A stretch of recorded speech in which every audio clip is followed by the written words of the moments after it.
قال الله تعالى في كلامه المجيد وفرقان الحميد أعوذ بالله من الشيطان الرجيم بسم الله الرحمن الرحيم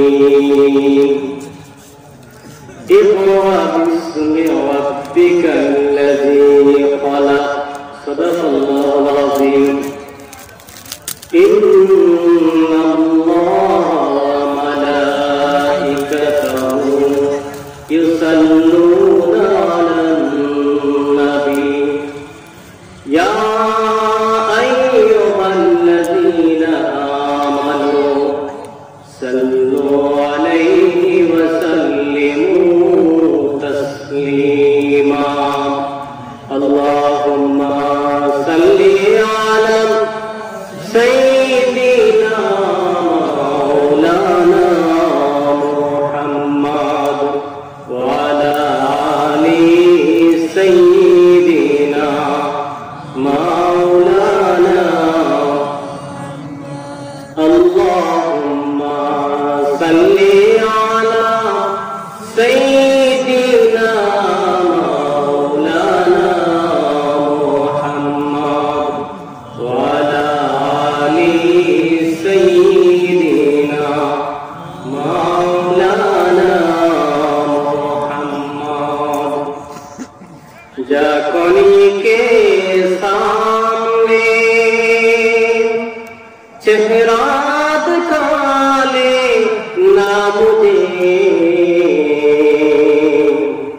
सीना पे दस्तकाम रखे निवाले ना मुझे अल्लाहुम्मा सल्ली अला सय्यिदिना मौलाना मुहम्मद वअला आलि सय्यिदिना मौलाना मुहम्मद आए मुहम्मद हश्र में साथी बना ले ना मुझे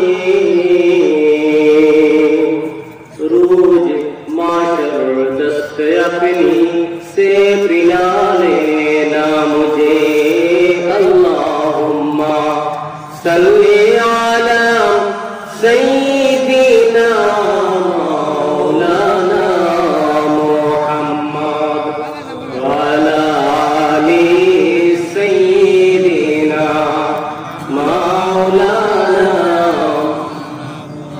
बड़ा दूध प्राण बोलिया जत मोमिन मुसलमान बड़ा दूध प्राण बोलिया जत मोमिन मुसलमान दुरूद पे अल्लाह राजी खुशी नबी दो जहान अल्लाहुम्मा सल्ली अला सय्यिदिना मौलाना मुहम्मद वअला आलि सय्यिदिना मौलाना बलगल औला बिकमालिही कशफत दुजा बिजमालिही हसनत जमीअ ख़िसालिहिम सल्लू अलैहि व आलिहि बलगल औला बिकमालिही कशफत दुजा बिजमालिही हसनत जमीअ ख़िसालिहिम सल्लू अलैहि व आलिहि मौला मेरे खबर लो बर्बादे तू छला कुछ अपना जिंदगी का एतबार नहीं होता بكماله كشف الدجى بجماله حسنت جميع خصاله صلوا عليه وآله قدوم मुस्तफा की मेरा मसर होता हो काके पाके होती में काके सार होता बलालोला बिकमालिही कशफत दुजा बिजमालिही हसनत जमीअ खसालिही सल्लु अलैहि व आलिहि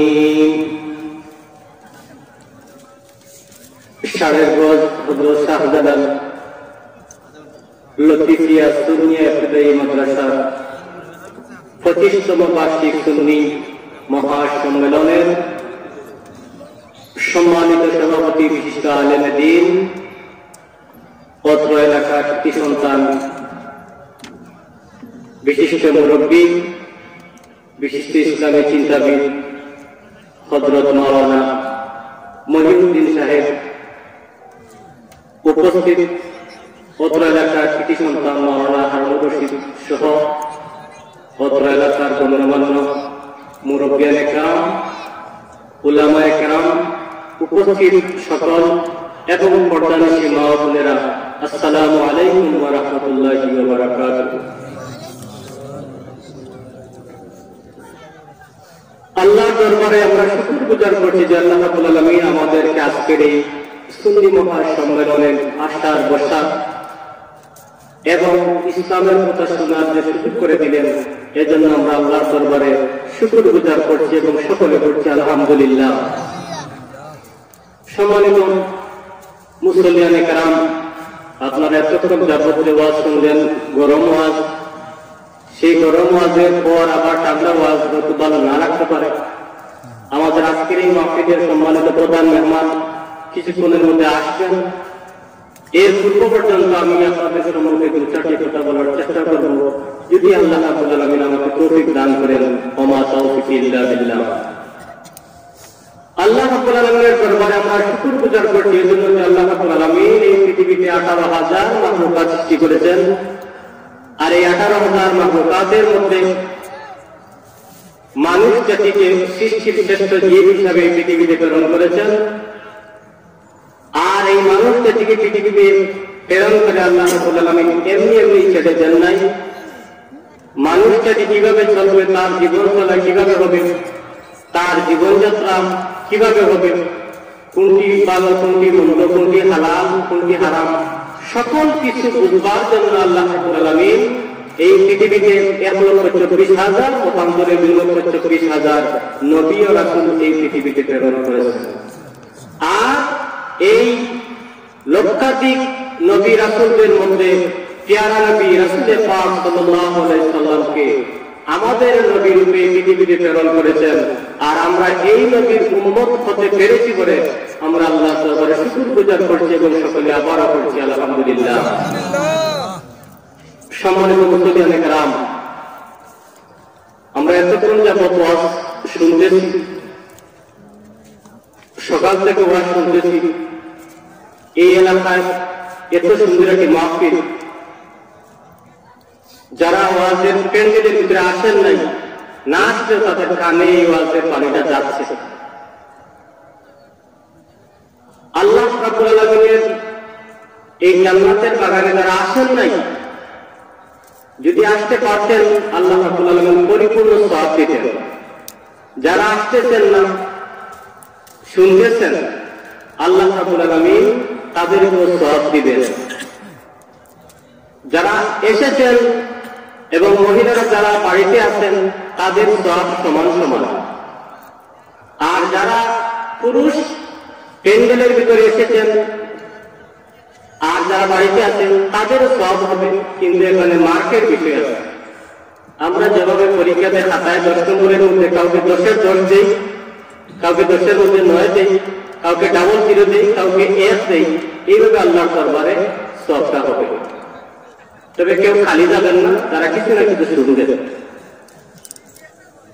এই যে আমরা এখানে আসলাম, আমাদের প্রত্যেকের ভিতরে শরীরের মধ্যে দুইটি খাত আছে, ডান হাত বাম হাত। ডান হাতে একজন ফেরেশতা আছেন, বাম হাতে একজন ফেরেশতা আছেন।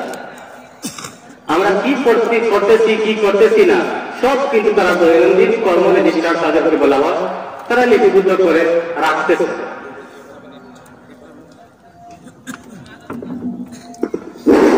সম্মানিত উপস্থিতি, আপনারা কেউ যাবেন না, কিছুক্ষণের ভিতরেই আমাদের আজকের এই প্রধান মেহমান, প্রধান অতিথি, যিনি সুললিত কণ্ঠের অধিকারী, যিনি সুন্নিয়তের অত্যন্ত প্রহরী, যিনি খলিফা ফাতেহাবাদ দরবার শরীফ কুমিল্লার কাজী হযরত মাওলানা ফয়সাল আহমদ হেলালি সাহেব আপনাদের সম্মুখে কিছুক্ষণের ভিতরে হাজির করা হবে, যিনি সম্পর্কে আপনাদের ধারণা আছে।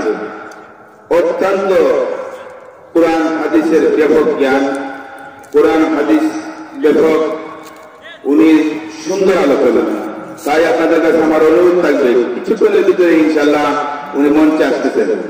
আপনারা যারা এই দৃশ্য থেকে ঘোরাফেরা করতেছেন বা বাড়িঘরে যারা এখনো রয়ে গেছেন, মেহেরবানি করে প্যান্ডেলে আসার জন্য আমি সবিনয় অনুরোধ করছি। সম্মানিত মুসলমান ভাইরা, তো শয়তান যে শুধুমাত্র মানুষের দ্বারা পাপ কার্য করায়, আমি আগেই পবিত্র কালামে পাক থেকে একটি তেলাওয়াত করেছি। অবশ্যই চেষ্টা করব প্রধান অতিথি আসার পূর্ব পর্যন্ত বলার জন্য। এই যে আল্লাহ রাব্বুল আলামিন মানুষদেরকে এই পৃথিবীতে প্রেরণ করার প্রথম শব্দ হচ্ছে ইকরা। ইকরা বিসমি রাব্বিকা আল্লাযী খালাক, আমরা সবাই জানি যে পড়ে তোমার প্রভুর নামে তিনি সৃষ্টি করেছেন। এখন প্রত্যেকটা ভালো কাজের পিছনে শয়তান লেগে আছে। আমরা দিনী শিক্ষা বলি, আর নৈতিক শিক্ষা বলি, আর জেনারেল শিক্ষা বলি, সব জায়গায় শয়তান আছে। তবে আল্লাহর পথে যে কাজ আছে সেখানে শয়তান বেশি আছে। আর শয়তান যে শুধুমাত্র মানুষের দ্বারা মন্দ কাজ করে তা নয়। শয়তান যদি দেখে যে কোন মানুষকে মন্দ কাজ করানো যাচ্ছে না, তাহলে তার কাজ হচ্ছে ভালো পথ থেকে ফিরিয়ে আনা। আর শয়তান যদি দেখে কোন মানুষ বেশি সওয়াব কামাচ্ছে, তখন তার কাজ হচ্ছে বেশি সওয়াব থেকে কম সওয়াবে পরিণত করা। অর্থাৎ একটা লেগেই আছে। সুতরাং আল্লাহ রাব্বুল আলামিন আমাদেরকে তৌফিক দিবেন যে শয়তানের অসহায় থেকে যেন আমরা বিরত থাকতে পারি। আল্লাহর বান্দা অনেক দিন পূর্বে বুজুর্গ ব্যক্তি ছিলেন, সব সময় আল্লাহর তাসবিহ তাহলিল করতেন, কোরআন তেলাওয়াত করতেন। আল্লাহর এক মায়ার বান্দা, আল্লাহর এক ওলি, আল্লাহর এক বুজুর্গ ব্যক্তি অনেক দিন তিনি কি করলেন? জোহরের নামাজ পড়ে তিনি ঘুমিয়ে পড়লেন। আর শয়তান তাকে ঘুম পাড়িয়ে দিয়েছে। এইভাবে সময় যাইতে যাইতে যখন আসরের সময় চলে গেল, আসরের সময় যখন চলে গেল, হঠাৎ করে আল্লাহর বান্দা ঘুম থেকে জাগ্রত হলেন। আর এই ঘুমটা পাড়িয়েছিল শয়তান। আল্লাহর বান্দা ঘুম থেকে উঠে দেখতে পেলেন তার আসরের নামাজ কাজা হয়ে গেছে। আল্লাহর বান্দা তাড়াতাড়ি করে ওযু করে আসরের নামাজ আদায় করলেন। আর সাথে সাথে তিনি আল্লাহর কাছে তওবা করলেন, দুরূদ শরীফ পড়লেন, তাসবিহ তাহলিল পড়লেন, সারা রাত ইবাদত বندگی করলেন। এইভাবে 40 দিন পর্যন্ত আল্লাহর কাছে শুধু কান্নাকাটি করলেন। আল্লাহ রাব্বুল আলামিন আল্লাহর বান্দাকে তিনি যে আসরের নামাজ কাজা করিয়েছিলেন, সেই নামাজ তো কি করেছেন? কাজা যে ক্ষতিপূরণ সেটা দিয়েছেন, মাফ করে দিয়েছেন। অধিকাংশ 40 বছরের সগীরা গুনাহ অতিরিক্ত মাফ করে দিয়েছেন। শয়তান চিন্তা করে দেখলো যে মানুষটাকে আমি ভালোর জন্য, এই মানুষটাকে যাতে আমি আল্লাহর পথ থেকে সরানো যায়, সেই জন্য আমি ঘুম পেড়িয়ে দিয়েছিলাম। আর ওই মানুষটাকে আল্লাহ রাব্বুল আলামিন ক্ষমা করে দিয়েছেন। অতএব আমার এই কাজটা ওই ব্যক্তিকে যে কাজের জন্য বলেছিলাম সেই আমার কাজটা হয় নাই, শয়তান যে আছে তার কাছে জবাবদেহি করতে হলো। এইভাবে যখন চলতে লাগলো, যাইতে যাইতে যাইতে অনেকদিন পর্যন্ত চলে গেল। অনেকদিন চলে যাওয়ার পরে আবার আল্লাহর বান্দা এই বুজুর্গ ব্যক্তি আবার ঘুম পড়লেন। তিনি জোহরের নামাজ পড়ে ঘুমিয়েছেন। ঘুমাইতে ঘুমাইতে হঠাৎ করে আসরের আজান হয়ে গেল। আসরের আজান হওয়ার সাথে কিছুক্ষণ আবার চলে গেল, আধা ঘন্টা চলে গেল। যেই মুহূর্তে আসরের নামাজের সময় যাবে যাবে বা সেই সময় এখানে হঠাৎ করে শয়তান এসে আল্লাহর এই বান্দাকে, ওই বুজুর্গ ব্যক্তিকে টেনে ঘুম থেকে তুলে বলল, হুজুর আসরের নামাজের সময় চলে যাচ্ছে, আপনি তাড়াতাড়ি উঠুন, নামাজ পড়ুন, নামাজের সময় চলে যাচ্ছে। আল্লাহর বান্দা এই লম্বা কাপড় পরিহিত অবস্থায়, সাদা কাপড় পরিহিত অবস্থায় ওই ব্যক্তিকে বললেন, ভাই আপনি কে, এত বড় উপকার করলেন আমার, আপনি যদি আমাকে ডাকতেন না তাহলে আজকে আমার আসরের নামাজটা কাজা হয়ে যেত। এমন কি ভালো মানুষ আপনি, আপনার পরিচয়টা দেন। শয়তান তখন বলল, হে আল্লাহর বান্দা, আপনি বুজুর্গ ব্যক্তি, আল্লাহ রাব্বুল আলামিনের অনেক মায়ার মানুষ আপনি। আর অনেক দিন আগে আমি আপনাকে ঘুম পাড়িয়েছিলাম, ঘুম পাড়ানোর পরে আমার হিতে বিপরীত হয়েছে। আপনি নামাজ কাজা করার কারণে আপনি এত ইবাদত বন্দেগী করেছেন, এত তাসবিহ তাহলিল করেছেন, এত দুরূদ শরীফ পড়েছেন, আল্লাহ রাব্বুল আলামিন আপনাকে মাফ করে দিয়েছেন। অধিকন্ত আপনার আমলনামায় 40 বছরের সগীরা গুনাহ মাফ করে দিয়েছিলেন। এই জন্য আমি আজকে চিন্তা করে দেখলাম, যদি আজকে আপনি আবার সেইভাবে ঘুমিয়ে পড়েন আর যদি আপনার আসরের নামাজ কাজা হয়ে যায়, তাহলে আপনি আগের চাইতে আরো বেশি ইবাদত বন্দেগী করবেন। ইবাদত বন্দেগী করতে করতে এমন ইবাদত বন্দেগী শুরু করবেন, কান্নাকাটি শুরু করবেন, যার দরুন আল্লাহ রাব্বুল আলামিন আগে আপনাকে 40 বছরের সগীরা গুনাহ মাফ করে দিয়েছেন, আর এখন হয়তো আরো বেশি দিতে পারেন। এই জন্য আমি চিন্তা করে দেখলাম, যদি আজকে আপনি ঘুমিয়ে পড়েন তাহলে সওয়াব আরো বেশি হবে। সুতরাং আমি শয়তান হিসাবে আমার কাজ হলো, যদি কোনো মানুষ বেশি সওয়াব করে থাকে, বেশি সওয়াব থেকে কম সওয়াবে পরিণত করা। আজকে আমি চিন্তা করে দেখলাম, আপনি যদি আগের মতো ঘুমিয়ে পড়েন আর যদি আপনি সজাগ হন আর যদি এইভাবে কাজা পড়েন, অতিরিক্ত সওয়াব পাবেন। এই জন্য আমি আপনাকে ঘুম থেকে জাগ্রত করে দিয়েছি। মনে রাখবেন, শয়তানকে সমাজের মধ্যে খারাপ মানুষ এসে যদি কোনো ভালো কাজ করেন, তারপরে সেখানের মধ্যে কি আছে, মন্দের একটা গন্ধ আছে। সুতরাং ওয়াজের প্যান্ডেলের বাইরে যারা আছেন সবার মধ্যে শয়তানের অস্ত্রতা রয়ে গেছে। আর সবচেয়ে অস্ত্রতা বেশি কোন জায়গায়, সেটা হল শিক্ষা। আমাদের এই শিক্ষার মধ্যে, বর্তমান শিক্ষা ব্যবস্থার মধ্যে দুইটা শিক্ষা ব্যবস্থা আছে। একটা হলো দ্বীনি শিক্ষা, আর একটা হলো দুনিয়াবি শিক্ষা। দ্বীনি শিক্ষা হলো কুরআন হাদিস তাফসীর ফিকহ, আখিরাতের কথা বলে যে শিক্ষা, সেটা হলো দ্বীনি শিক্ষা। আর দুনিয়াবি শিক্ষা হলো ভূগোল, গণিত, বিজ্ঞান, রসায়ন, পদার্থ ইত্যাদি। আবার এই বিদ্যাকে, ইলমকে দুই ভাগে ভাগ করা হয়। একটা হলো গ্রহণীয় জ্ঞান, একটা হলো বর্জনীয় জ্ঞান। যে জ্ঞান দুনিয়াতে উপকার হয়, আখিরাতে উপকার হয়, সেটা হলো আমাদের জন্য উত্তম। অনেক জ্ঞান রয়েছে যেটা দুনিয়ায় কাজে লাগে কিন্তু আখিরাতে কোনো কাজে লাগে না। আবার অনেক জ্ঞান আছে যেটা দুনিয়াতে কাজে লাগে, আবার আখিরাতেও কাজে লাগে। সুতরাং আমরা যারা আখিরাতকে বিশ্বাস করি, দুনিয়ার জিন্দেগির পরে আর একটি জিন্দেগি আছে, আর একটি জীবন আছে, এটা আমরা যারা বিশ্বাস করি, তাদের জন্য আমাদের দ্বীনি শিক্ষা করা ফরজ। এজন্য আল্লাহ রাব্বুল আলামিন মহান কোরআনুল কারীমের মধ্যে ইরশাদ করেছেন, ইকরা বিসমি রাব্বিকাল্লাযী খালাক, পড়ো তোমার প্রভুর নামে যিনি তোমাকে সৃষ্টি করেছেন।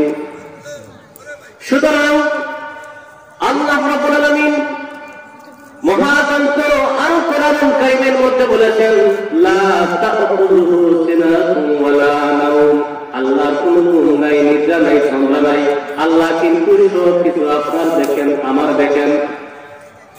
আপনি যদি দুনিয়ার মধ্যে কোনো রাহাজানিতে থাকেন, পেরেশানিতে থাকেন, দুশ্চিন্তা থাকেন, মুসিবতে থাকেন, আর যদি শেষটাতে উঠে আপনি আল্লাহর কাছে কান্নাকাটি করেন, দরুদ শরীফ পড়েন, তাসবিহ তাহলিল পড়েন, শেষ সাথে যখন সব মানুষ জমিয়ে পড়ে আর আপনি যখন শেষ সাথে উঠে তাহাজ্জুদের নামাজ আদায় করে আল্লাহর দরবারে কান্নাকাটি করেন, তাসবিহ তাহলিল পড়েন, দরুদ শরীফ পড়েন, নামাজ পড়েন, আর যদি ইস্তেগফার পড়েন, পড়ে আল্লাহর দরবারে মুনাজাত করেন, আল্লাহ রাব্বুল আলামিন ডেকে ডেকে ফেরেশতাগণকে বলবে, ও আমার ফেরেশতারা, আমার ওই বান্দা, সব মানুষ দেখা যায় শেষ সাথে ঘুমিয়ে পড়েছে, আমার ওই বান্দা যায় নামাজে উঠে ওযু করে নামাজ পড়ে, যায় নামাজে উঠে গভীর রাতে কিভাবে কান্নাকাটি করতেছে, নামাজ পড়তেছে, দুরূদ পড়তেছে, কি এমন সমস্যা? ফেরেশতারা বলবে, আল্লাহ রাব্বুল আলামিন আল্লাহু আলাম, আপনি তো ভালো করে জানেন তাদের মনের অবস্থা। আল্লাহ রাব্বুল আলামিন ফেরেশতাগণকে বলবেন, না, তোমাদের বলতে হবে। ফেরেশতারা বলবে, আল্লাহ রাব্বুল আলামিন এই দুনিয়াতে মানুষকে থেকে আপনি পাঠিয়েছেন শুধুমাত্র আপনার ইবাদতের জন্য, আপনার হুকুম আহকাম মেনে চলার জন্য। এই দুনিয়াতে তারা এসেছে আপনার হুকুম আহকাম মেনে চলে নাই, দুনিয়াতে হালাল হারাম বুঝে নাই, দুনিয়ার মুখে পড়ে তারা অন্ধবিশ্বাসের মধ্যে তারা দুনিয়াতে ছড়িয়ে পড়েছে। আখিরাতের জীবন যে একটি আছে, দুনিয়ার জিন্দেগির পরে আখিরাতের জীবনে জীবন আপনার কাছে জবাবদিহি করতে হবে সেটা তারা বলে গেছে। কিন্তু শেষ সাথে উঠে মুসিবতে পড়েছে, বিপদে পড়েছে, গ্রেফতার হয়েছে, পেরেশানির মধ্যে আছে, অসুস্থতার মধ্যে আছে, এই পৃথিবীতে কোনো মানুষ সাহায্যকারী নাই। এই জন্য রাব্বুল আলামিন শেষ সাথে আপনার কাছে কাঁদতেছে এবং আপনাকে বিশ্বাস করতেছে যে আল্লাহ এক। আর রাসূল পাক সাল্লাল্লাহু আলাইহি ওয়াসাল্লামকে বিশ্বাস করে গভীর হৃদয়ে কাঁদতেছে। আল্লাহ রাব্বুল আলামিন ফেরেশতাগণকে ডেকে বললেন, হে ফেরেশতাগণ, আমার এই বান্দাটি আমাকে ডেকেছে। ফেরেশতারা বলবে, না, আল্লাহ রাব্বুল আলামিন আপনাকে ডেকে নাই। আল্লাহ রাব্বুল আলামিন বলবেন, তাহলে আমার ওই বান্দাটি আমাকে ডেকেছে। তারা বলবেন, আপনাকে দেখে নাই। তাহলে কি আমার বেটে দেখেছে? বলে, না, তাও দেখে নাই। তাহলে কি আমার বুঝেও দেখেছে? বলে, না, তাও দেখে নাই। কোনো কিছু দেখে নাই, শুধুমাত্র আমার কোরআনের কথা শুনেন আর আমার হাবিবের কথা বিশ্বাস করে গভীর হৃদয়ে কাঁদতেছে। আমার ওই কন্দনরত বান্দাগুলির গুনাহ খাতাকে আমি মাফ করে দিলাম। সম্মানিত মুসলিম একরাম, আমরা প্রধান অতিথি আসতেছে না, আমরা একটা ক্যাম্প করি, তারপরে আমরা আবার ওয়াজে চলে আসবো।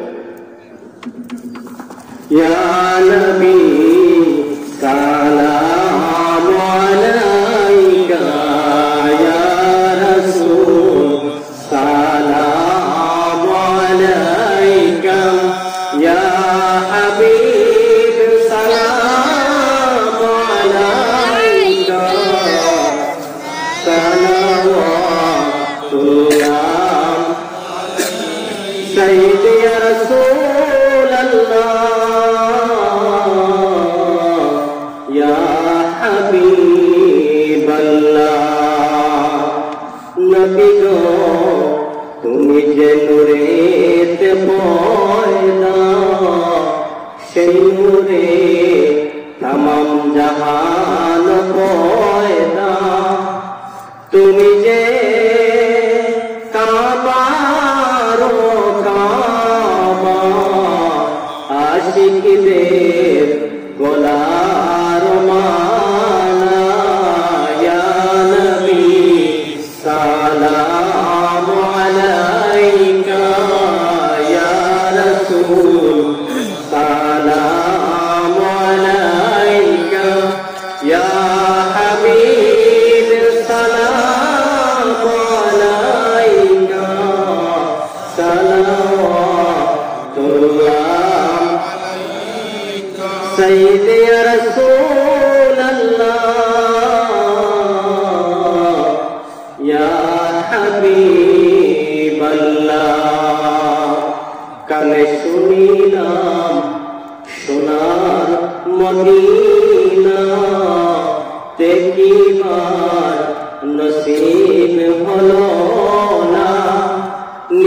যা রোজা মদিনা আশিকদের মনে মানে না ইয়া নবী সালাম আলাইকা ইয়া রাসূল সালাম আলাইকা ইয়া হাবিব সালাম আলাইকা সালাওয়াতুল্লাহ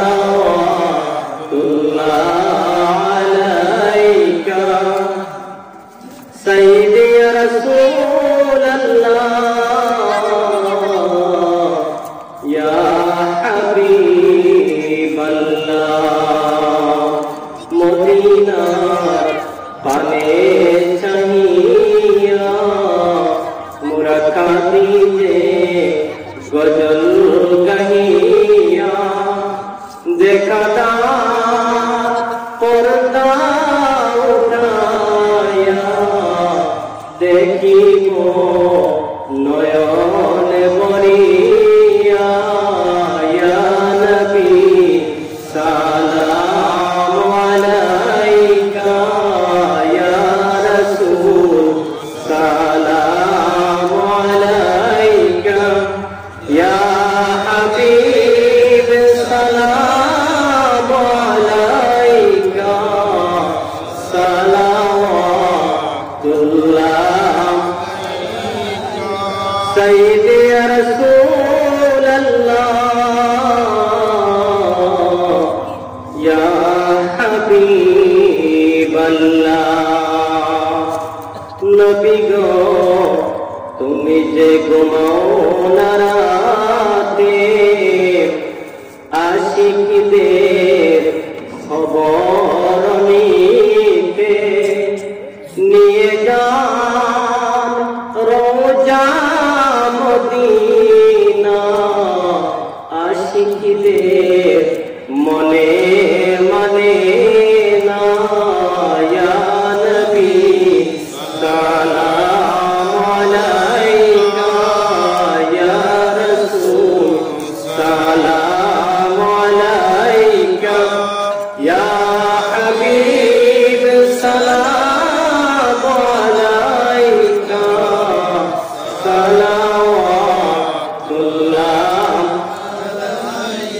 ইয়া রাব্বি সাল্লি ওয়া সাল্লিম দাইমান আবাদান আলা নবিকা খায়রি খালকি কুল্লিহিম बेजे रब्बे दुरूद और सलाम बरबोज़िद नबी पर अपने मुदाम सल्लिमो या कौमन सल्लु अला सद्रिल अमीन मुस्तफा मा जाअ इन्ना रहमतल लिल आलामीन সম্মানিত মুসলিম کرام এটা হলো ইসলামের শিক্ষা আল্লামা ফুলতলি সাহেব কিবলা প্রতিবেশীদের সাথে কিরূপ আচরণ করতেন একটি গজলের মধ্যে আমরা পাই। আমি গজলের 2-3টি ছন্দ বলে তারপরে ঘটনাটি বলবো। ফুলতলি সাহেব কিবলার সামনে বিভিন্ন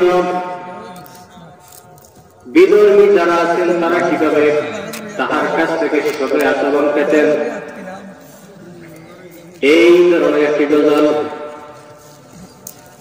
কি হিন্দু কি মুসলমান খাদে যে সবাই কোথায় পাবো আর এমন নদী বলতে শোনা যায়। কি হিন্দু কি মুসলমান খাদে যে সবাই হিন্দু এক লোক বলল এসে মারা গেছে তার বাবা শেষ কি তো করবে কিন্তু তার কাছে নাই টাকা।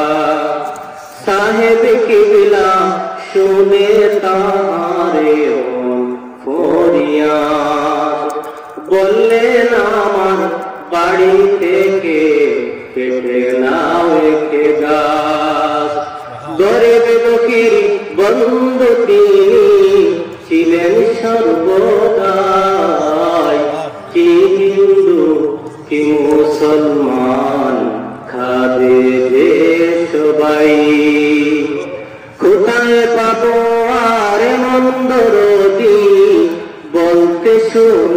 যায়, কি হিন্দু কি মুসলমান কাঁদে দেশ ভাই।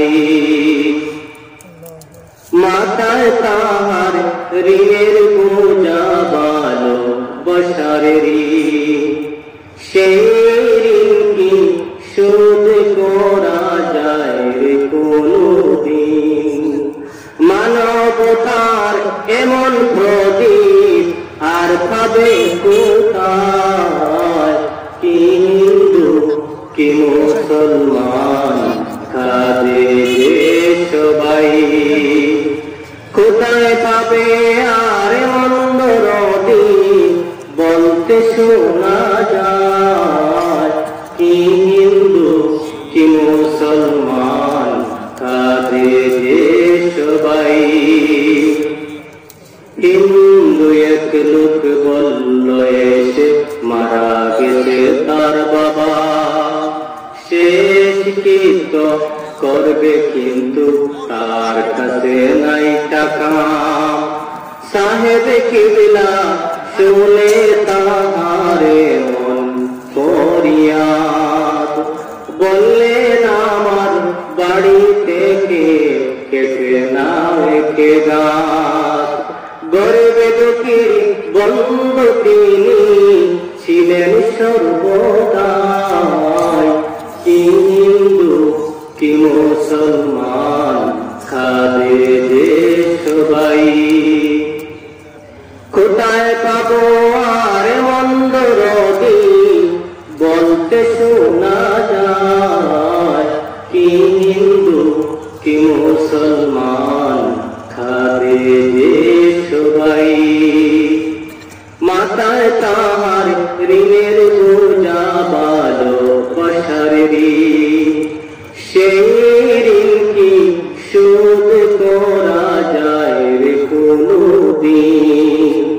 মানবতার এমন প্রদীপ আর পাবে কোথায়, কি হিন্দু কি মুসলমান কাঁদে দেশ ভাই।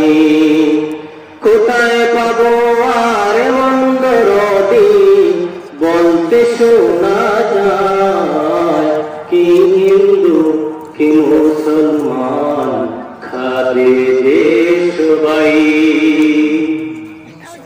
সম্মানিত মুসলিয়ানে কেরাম, আল্লাহর ওলি যারা ছিলেন তাদের প্রত্যেকের মধ্যে দ্বীনি শিক্ষা আসতে বিদায় তারা আল্লাহর ওলি হয়েছেন। আল্লামা ফুলতলি সাহেব কিবলার ভিতরে দ্বীনি শিক্ষা আসতে বিদায় তিনি আল্লাহর ওলি হয়েছিলেন। ইমাম আবু হানিফা রাহমাতুল্লাহি আলাইহির নাম আমরা সবাই শুনেছি, তিনি একজন আল্লাহর ওলি ছিলেন।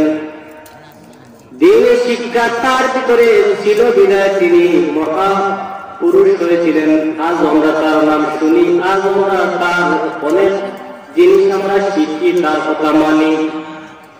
ইমাম আবু হানিফা রাহমাতুল্লাহি আলাইহি সারা রাত ইবাদত বندگی করতেন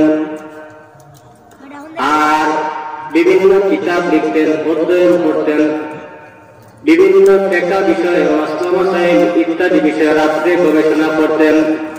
ইমাম আবু হানিফা রাহমাতুল্লাহি আলাইহির প্রতিবেশী একজন ছিল, এক দিন মজুর ছিল, ইহুদি দিন মজুর ছিল, সারা রাত্রি বাদ্যযন্ত্র বাজাত। এমন ভাবে ইমাম সাহেবের যন্ত্রণা হতো, ডিস্টার্ব করতো। ইমাম সাহেব রাতে আল্লাহর ইবাদত বندگی করতে পারতেন না, আল্লাহর গুণকীর্তন গাইতে কিতাবাদি লিখতে পারতেন না, গবেষণা করতে পারতেন না। এইভাবে যখন যাইতে যাইতে যাইতে অনেক দিন চলল, ইমাম সাহেব বারবার ওই ইহুদি ব্যক্তিকে বললেন, ভাই আপনি আপনার ধর্ম পালন করেন, সারা রাত মদ পান করেন আর অশ্লীল গান গায়, বাদ্যযন্ত্র বাজায়, টুরটকি বাজায়। ইমাম আবু হানিফা রাহমাতুল্লাহি আলাইহি তাকে বুঝিয়ে বললেন, ভাই আপনি সেটা করেন, আস্তে করেন, আমার ডিস্টার্ব হয়। এইভাবে অনেকদিন বলার পর ওই ইহুদি ব্যক্তি তাহার কথা কোনো কর্ণপাত করে নাই, সে বাজাইতে আছে বাজাইতে আছে। এইভাবে যাইতে যাইতে যাইতে অনেকদিন যখন চলল,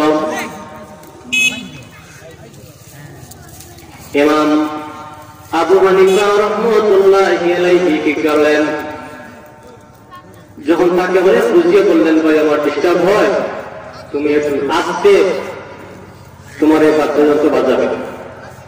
এভাবে অনেকদিন পরে ইহুদি বিধর্মী ব্যক্তি কি করলো, রাত্রে শেষের মধ্যে মদ খেয়ে এসে রাস্তার মধ্যে পড়ে আছে, পুলিশ তাকে ধরে নিয়েছে। পুলিশ যখন ধরে নিয়ে চলে গেল, আর পরের দিন রাতে ওই বাড়ি থেকে কোন ধরনের গানের আওয়াজ আসে না, বাদ্যযন্ত্রের কোন ধরনের আওয়াজ আসে নাই। ইমাম আবু হানিফা রাহমাতুল্লাহি আলাইহি মনে মনে ভাবলেন, আমার প্রতিবেশী, তার কি সমস্যা হলো, আজকে তার কোনো আওয়াজ নাই, কোন সারা শব্দ নাই, বাদ্যযন্ত্র নাই, টুলটুকি নাই, গান নাই। আমি প্রতিবেশী হিসাবে, যেহেতু সে আমার বিধর্মী হোক আর যাই হোক, মুসলমান হোক, প্রতিবেশী হিসাবে আমার কিছু দায়িত্ব আছে, খোঁজ নেওয়ার দরকার। পরের দিন সকালে খোঁজ নিতে গেলেন, খোঁজ নিয়ে দেখলেন যে আশেপাশের মানুষ বলল সারা রাত্রে মদ খেয়ে এসে রাস্তায় পড়েছিল, আর পুলিশ তাকে ধরে নিয়েছে। বাগদাদ শহরের তৎকালীন বাদশা ছিলেন আল মনসুর। ইমাম আবু হানিফাকে খুব সম্মান করতেন। রাজদরবারে তিনি চলে গেলেন। রাজদরবারে তাকে দেখে সবাই অবাক, কেন আজ আবু হানিফা কেন সরাসরি রাজদরবারে চলে এলেন? বাদশাহ আবু হানিফা রাহমাতুল্লাহি আলাইহিকে কারণ জানালেন যে আপনি এত কষ্ট করে এখানে আসার দরকার কি বলেন?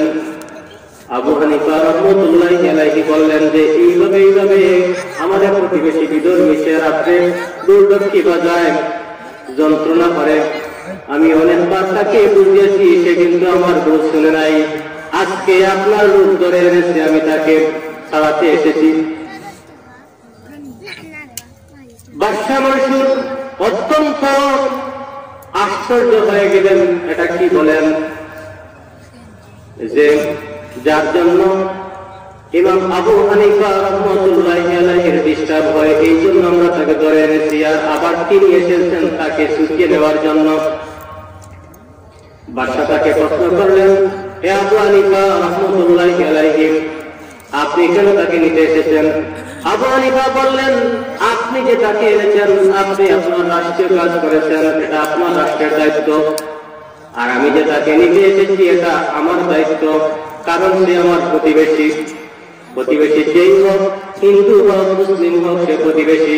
তার দায়িত্বের জন্য কালকে আমাদের দিন মুসিবতের সময় আল্লাহ রাব্বুল আলামিন আমাকে যদি বলেন, তোমার প্রতিবেশী একজন জেলে গেল, কষ্ট পেল, তার কেউ নেই ছুটি আনার জন্য, তুমি কোথায় ছিলে? তখন আমি আল্লাহর দরবারে কি জবাব দিব?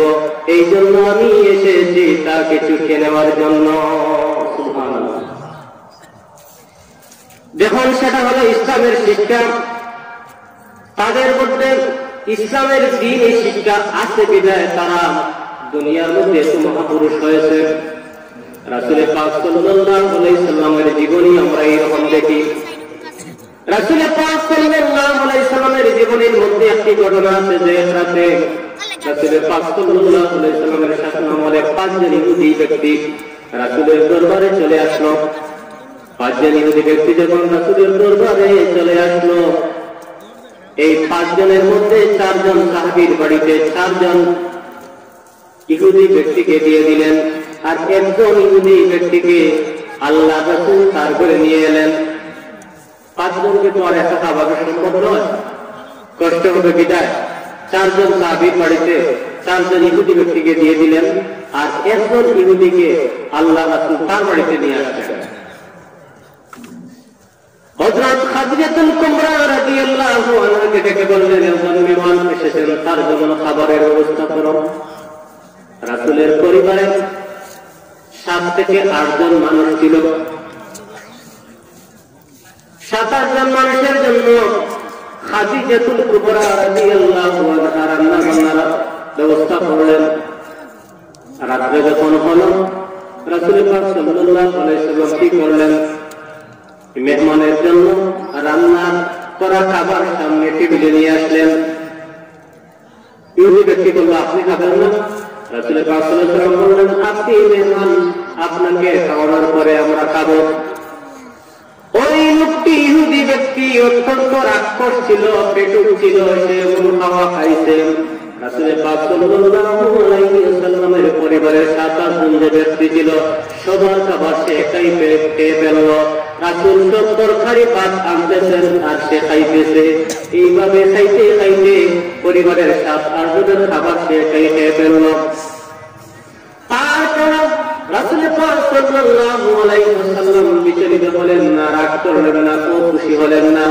মনে মনে ভাবলেন, আমি যে মেহমানকে সুন্দরভাবে খাওয়াতে পেরেছি, এটাই আমার সার্থকতা। লোকটি বেশি খাওয়ার কারণে রাত্রি যখন শেষ সাথে হলো, তার পেটের মধ্যে গন্ডগোল সৃষ্টি হলো, পেটে অসুখ দেখা দিল। এইভাবে রাত যত গনিয়ে আসছে, তার পেটের পীড়া তত বাড়তেই লাগলো।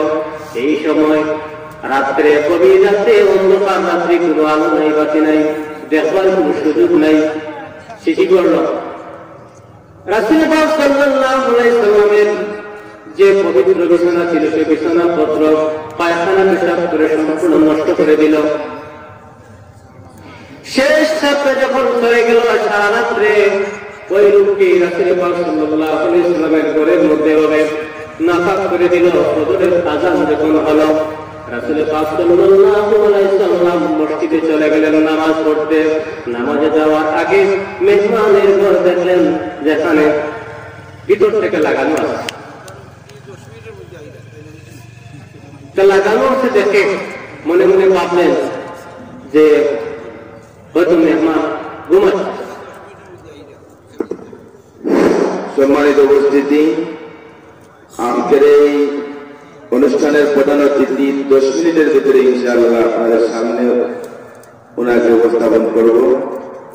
তাই আপনারা দয়া করে কেউ যাবেন না, আপনাদের কাছে আমাদের বিনীত অনুরোধ। রাসূল পাক সাল্লাল্লাহু আলাইহি ওয়াসাল্লাম যখন দেখলেন মেহমানের ঘর ভিতর থেকে আটকানো আছে, তিনি চলে গেলেন মসজিদে নববীর মধ্যে নামাজ পড়তে। নামাজে যখন চলে গেলেন, আর কিছু ফর্সা হয়ে গেল। ওই ইহুদি ব্যক্তি দরজা খুলে দেখলো, একটু কিছু আবসা ফর্সা দেখা যায়।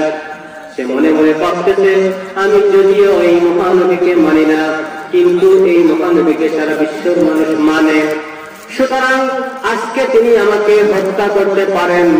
সেই ভেবে সে কিভাবে বাড়ি থেকে বের হওয়া যায় সে চিন্তা করতেছে।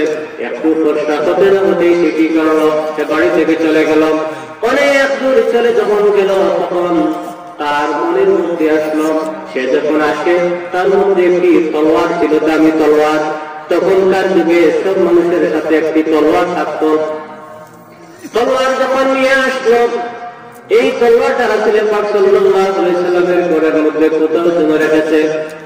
আর সে যখন রাত্রিতে পেটের অসুখে সবকিছু নষ্ট করে, তখন আর তার তলোয়ারের কথা স্মরণ নাই, সে চলে যাচ্ছে। অনেক দূর যখন চলে যাচ্ছে, তখন হঠাৎ করে তার স্মরণ হলো যে আমার তলোয়ারটা ফেলে এসেছি। মনে মনে ভাবতেছে, আমি শুনলাম মহানবী সাল্লাল্লাহু আলাইহি ওয়াসাল্লামকে আল্লাহ রহমত স্বরূপ প্রেরণ করেছেন, হয়তো তিনি আমাকে দয়া করে আমার তলোয়ারটা ফিরিয়ে দিতে পারেন। আবার মনে মনে ভাবতেছে, যদি আমি তার কাছে চলে যাই আর তিনি যদি রাগান্বিত হয়ে তিনি আমাকে হত্যা করতে পারেন। এইভাবে চিন্তা করতে করতে সে কি করতে বিমূঢ় হয়ে পড়ল। শেষ পর্যন্ত সে সিদ্ধান্ত নিল, আমি যাবই যাব। মহানবী সাল্লাল্লাহু আলাইহি ওয়াসাল্লাম আমাকে মারেন আর যাই করেন। লোকটি চলে এসে আশ্চর্য হয়ে গেল। রাসূল পাক সাল্লাল্লাহু আলাইহি ওয়াসাল্লামের দরবারে যখন আসলো, সে দেখল রাসূল পাক সাল্লাল্লাহু আলাইহি ওয়াসাল্লাম নিজ হাতে তার অপরিষ্কার করা কাপড় চোপড় নষ্ট করা সবকিছু পরিষ্কার করতেছেন। সে দেখে তো আশ্চর্য, এত বড় মহান নবী।